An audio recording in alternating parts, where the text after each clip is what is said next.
Hello বন্ধুরা, আমি আবার একটা নতুন শর্টস ভিডিও নিয়ে চলে এসেছি। সেদিনকে ছিল সোমবার, আমরা সপরিবারে বেরিয়ে গেছিলাম কালীঘাটের দিকে। তো অনেক দিন যাওয়া হয়নি, শুনেছি কালীঘাটটা নতুন করে ইনোগ্রেট হয়েছে।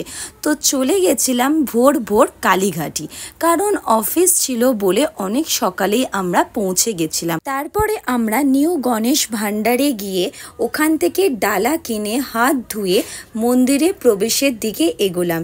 এই নিউ গণেশ ভাণ্ডারটার ব্যাপারে আমি পরে আসছি। তো এই ইনোগ্রেট হওয়ার পর কালীঘাটে আমাদের এই প্রথমবার আসা। খুব সুন্দর করেছে, অসাধারণ, চারিদিকটা পরিষ্কার পরিচ্ছন্ন, খুব সুন্দর একটা সিস্টেমেটিকভাবে সব কিছু চলছে। এখন আমরা মুখ্য দুয়ারের দিকে এগোতে থাকলাম। তো সকাল সকাল গিয়েছিলাম, ভেবেছিলাম এতটা ভিড় পাবো না, কিন্তু গিয়ে শুনি যে ওখানে নিত্য পুজোর জন্য অনেকই বড় লাইন পড়েছে।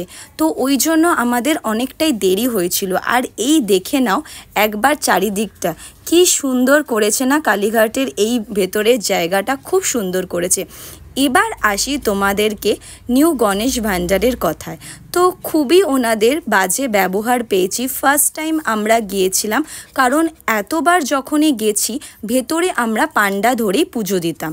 তো আমাদের অফিস ছিল বলে একটু তাড়াহুড়োতে ছিলাম, তাই জন্য আমরা ভিআইপি লাইনের কথা বলেছিলাম।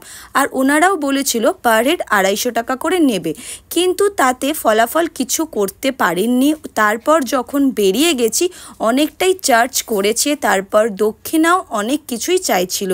আমার তো মনে হয় দক্ষিণাটা যতটা নিজের চাহিদাতে দেওয়া উচিত।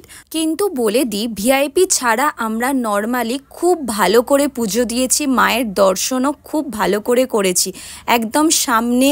ওখান থেকে চলে গেছিলাম দেশপ্রিয় পার্কের ফেমাস কচুরির দোকান মহারাজের কচুরি, সবাই তো সেটা জানোই। তো কচুরি নিয়ে অফিসের দিকে চলে গেলাম। অফিসে পৌঁছে একটু রেডি হয়ে ফ্রেশ হয়ে আর সিঁদুরের টিপটা যা দিয়েছিল সেটাকে হালকা তুলে তো অফিসে বসে পড়লাম। তো নেক্সট ব্লগ নিয়ে খুব তাড়াতাড়ি আসছি, চলো।